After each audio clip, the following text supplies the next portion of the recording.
أعوذ بالله من الشيطان الرجيم. بسم الله الرحمن الرحيم. إن الله لا يحب كل مختال فخور. السلام علیکم ورحمۃ اللہ وبرکاتہ. آج کا جو ہمارا ٹاپک ہے وہ ہے آگ اور ہوا اللہ تعالیٰ کے لشکروں میں سے ایک لشکر ہیں. ہمارے اس شہر میں اللہ کی گنجائش نہیں ہے.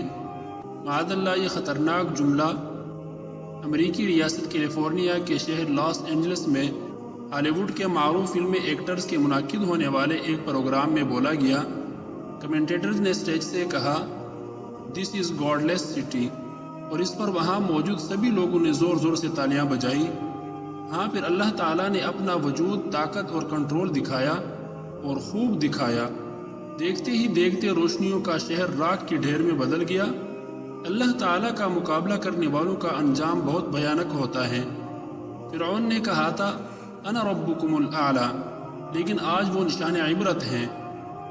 اسی طرح ٹائٹینک کے مالک نے کہا تھا رب بھی میری کشتی نہیں ڈبو سکتا، اور آج وہ بھی نشان عبرت ہیں. دنیا کے لوگوں، اپنے رب کا اعلان سن لو، یہ اس کا اعلان ہے، غور سے سن لو. وَأُمْلِي لَهُمْ إِنَّ كَيْدِي مَتِينٌ، اور میں انہیں مہلت دیتا ہوں، یقیناً میری خفیہ تدبیر بہت مضبوط ہیں.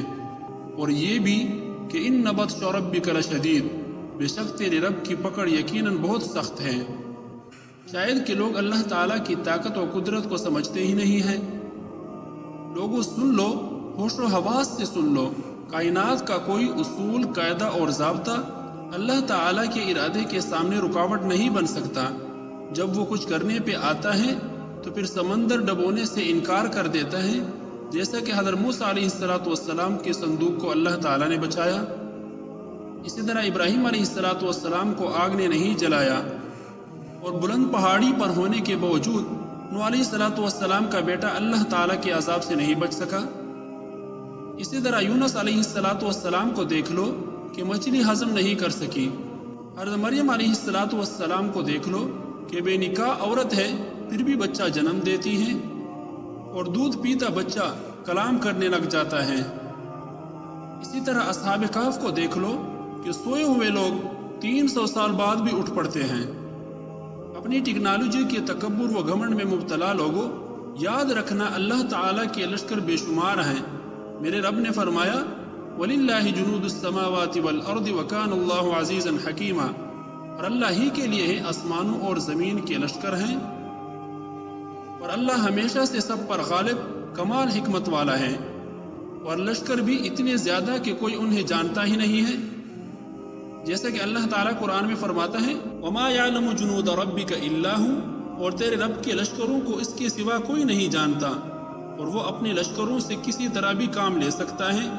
وہ چاہے تو تند و تیز ہوائیں چلا کر مضبوط قوموں کو تہس نہس کر دے، وہ چاہے تو زلزلہ سے سب کچھ تباہ کر دے، وہ چاہے تو سیلابی ریلوں سے پوری قوم کو غرق کر دے، وہ چاہے تو بت پرستی میں مبتلا قوم کی خبر لینے کے لیے ہدہد کو بھیج دے، وہ چاہے تو اپنے کعبہ کو بچانے کے لیے ابابیلوں کے جھنڈ روانہ کر دے، وہ چاہے تو اپنے خلیل کی آگ بجھانے کے لیے مینڈک کو پھونکوں پہ لگا دے، وہ چاہے تو اپنے کلیم کو بچانے کے لیے سمندر کے لہروں کو باادب بنا دے، وہ چاہے تو اپنے یونس کو بچانے کے لیے مچھلی کے معدے کو ہاضمے سے روک دے، وہ چاہے تو اپنی ذبیح کو بچانے کے لیے چھری کی دھار کو بیکار کر دے، وہ چاہے تو بنی اسرائیلیوں کو پار کرانے کے لیے بیچ سمندر راستے بنا دے، وہ چاہے تو فرعونیوں کو ڈبونے کے لیے جامد و ساکت راستوں کو ٹاٹے مارتی موجوں میں تبدیل کر دے، وہ چاہے تو عیسیٰ علیہ السلام کو بچانے کے لیے زندہ اوپر اٹھا لے. اللہ تعالیٰ کے نزدیک امریکی طاقت کی کوئی حیثیت نہیں. امریکہ جس کے پاس فضائی اور بحری بیڑیے افواج ہیں، واللہ اللہ تعالیٰ کے نزدیک اس کی کوئی حیثیت نہیں. اور اللہ کی قسم، سب سے بڑی نعمت ہمارے پاس ہے، ایمان کی نعمت، توحید کی نعمت. اس وقت اللہ تعالیٰ نے اپنے 2 لشکر لاس اینجلس پر چڑھا دیے. قرآن میں پڑھتے ہیں، دیکھتے ہیں اور سنتے آئے ہیں کہ اللہ تعالیٰ نے قوم عاد پر 7 راتیں اور 8 دن مسلسل تیز ترین طوفانی ہوائیں چلائی رکھی. لیکن اب تو لوگوں نے آنکھوں سے دیکھ لیا، انٹرنیٹ اور سوشل میڈیا نے ساری دنیا کو دکھا دیا، نہ اس سے قصہ ماضی کہا جا سکتا ہے اور نہ ہی کوئی اس سے افسانہ کہہ کر دل کو جھوٹی تسلی دے سکتا ہے۔ پورا ہفتہ گزر چکا ہے، آندھی چل رہی ہے، اور صرف آندھی ہی نہیں، 7 خوفناک آگ بھی ہیں۔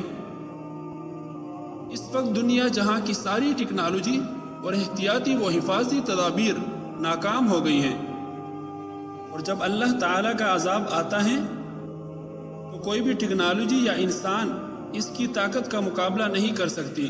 مثال کے طور پر کیلیفورنیا میں جنگلات کی آگ جس نے سب کچھ جلا دیا، اور اس کے ساتھ ہی لوگوں کی زندگی کا شیرازہ بکھر گیا۔ جیسے فرعون، نمرود اور دیگر طاقتور لوگ جو اپنے غرور اور تکبر میں مبتلا تھے اور اللہ کے عذاب کا شکار ہوئے، اسی طرح اللہ کا مقابلہ کرنے والوں کا انجام عبرتناک ہوتا ہے، اور انسانوں کو اللہ کے سامنے عاجزی اختیار کرنی چاہیے۔ اس کا مقصد یہ ہے کہ دنیا میں جو طاقتور ہیں انہیں یہ سمجھنا چاہیے کہ اللہ کا عذاب کبھی بھی کسی پر آ سکتا ہے، اور اللہ کے راستے پر چلنا ہی انسان کا اصل مقصد ہونا چاہیے۔ انسانوں کو اللہ کی قدرت اور طاقت کو تسلیم کرنا چاہیے اور غرور و تکبر سے بچنا چاہیے، کیونکہ اللہ کا عذاب کسی بھی قوم کو تباہ کر سکتا ہے۔ اللہ تعالی ہمیں غرور و تکبر سے بچائے اور اپنے حفظ و امان میں رکھیں۔ جزاک اللہ خیرہ۔